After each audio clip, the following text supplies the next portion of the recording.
Welcome back, everybody. Today we are going to unbox an XBull 13,500 pound winch. I have needed a winch for this Jeep for a while, and I have been going back and forth through all the different makers, and I decided to go with the XBull. One, for price, and two, a lot of the reviews in there say that it's performing fantastically. So today we're going to open this made in China bad boy up and see what we got. I did untape it and I pulled out the instructions, and I will tell you, the instructions have tiny writing, so be ready for that. Let's see what we got in this box. First, we open it up. Got some nuts and bolts. We got a pretty nice hook that's gonna go in the front. And it's supposed to, I guess it's magnetic, maybe, to the very front of it. Have our negative cables, XBull strap. Hey, that's it there. Inside this box, let's take a peek. We have our XBull winch. Looks like our positive cable, remote, and the top solenoid here. Looks like it's gonna be pretty straightforward. Let's get this winch out of the box and unwrapped, and let's see what it looks like. It does have a synthetic cable, so I'm kind of excited about that.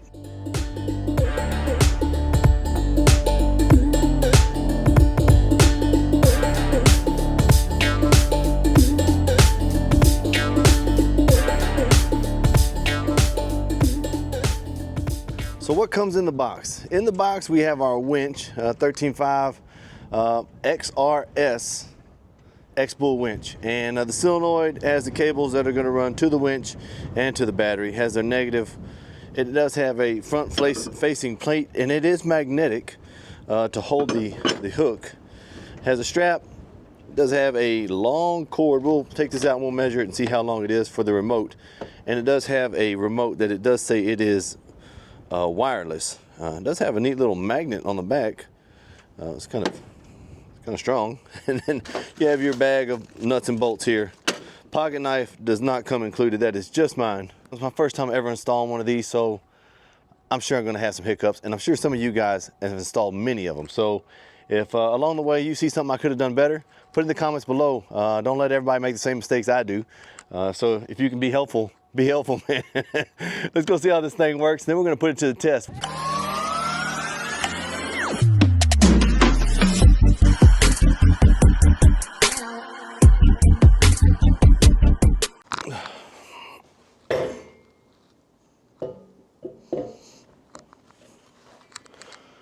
Okay, install's over. No. All right, to mount this guy to your bumper, you're gonna use 4 16mm bolts. They do have square nuts that are gonna slide through. If you look in here, there is a slot right there on this winch, right there. And these little square nuts are gonna slide right into there. Probably better to slide the nuts in before you sit it down on your bumper. That's what I'm about to do. I'm about to pick this guy up, slide all 4 of those in, and then sit it back down. All right, definitely that was the trick. Picking that guy up and sliding those square washers in definitely made a big difference. It was too hard to try to slide them in while I sit on this bumper.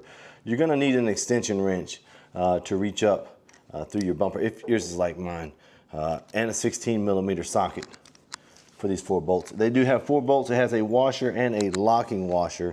So just slide those on and let's get them mounted. A few minutes later. Step 2 is calling us to mount this plate on the front. I just have it sitting in there at the moment. So I had to release the cable a little bit to pull it through. It does have 2 washers, a locking washer and a flat washer, and some nuts. It says the nuts go on the back side of your thing, and on the front side of this, it's gonna have a locking washer and a flat washer. So that's the order it wants you to put it in. Slide it in like that on both sides. To tighten this guy up, we're gonna need a 19mm box socket, or box wrench, and a 10mm Allen key. Let's get this guy mounted up.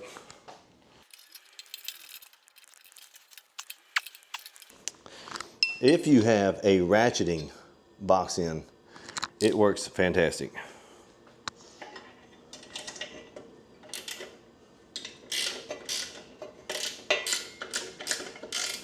You know, I'm pretty excited about this winch, but I think I'm more excited about getting my Jeep stuck and pulling it out.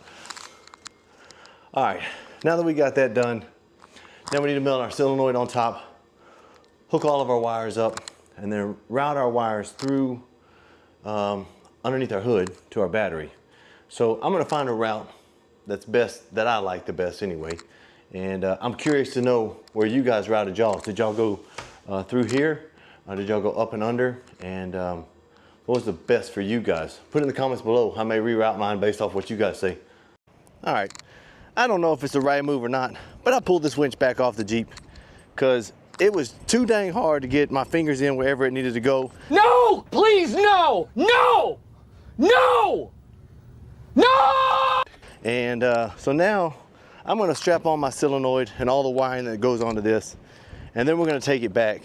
So definitely, if I could restart it all, I would put the faceplate on, go ahead and bolt that up, bolt up my solenoid and all the wiring, and then carry it in, drop it in, and bolt the winch onto your bumper. Tools for the job: you're gonna need a Phillips screwdriver, and you are gonna need a 1/2-inch socket driver to go ahead and strap everything up. Let's get it on. I am going to drop a little bit of Loctite on all my screws and my nuts. Nice. So I'm curious, anybody else out there that has the XBull, what do you think about it? You had any trouble with it? Anything we should watch out for? Besides general maintenance, are you doing anything to increase the longevity of it? It does say to keep it from being submerged or in the water. It says if you do get in the water, take it apart and lube everything back up. So I'll keep that in mind. I will say be cautious. My screws started to waller out. Seems like a weaker metal. So just be cautious of that. Before I hit the bottom, they started to strip. So I'm gonna have some issues with that, but I did get it tight. So just took a little bit. I'm gonna get these wires hooked up. They are color coded, so that should be fairly simple. Yellow to yellow, red to red, and black to black. All right, once you got everything installed, you'll disengage this clutch by picking up on the lever. It is like this when it's engaged. Pick up and turn sideways. Now it is disengaged, and you should be able to free spool this out. Let's go see how far the line is. They do say to leave 5 wraps of coil, not to go past that. So it pulls pretty easy. I'm not pulling I'm leaning back pretty good, but not pulling a ton. Make sure you leave your vehicle running.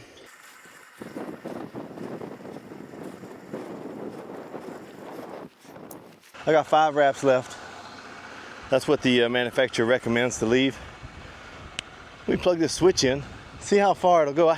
It's not gonna go back that far, but maybe the Bluetooth works.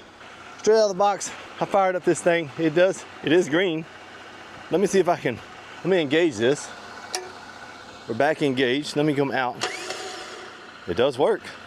Well, let me go back there and see how far it'll go.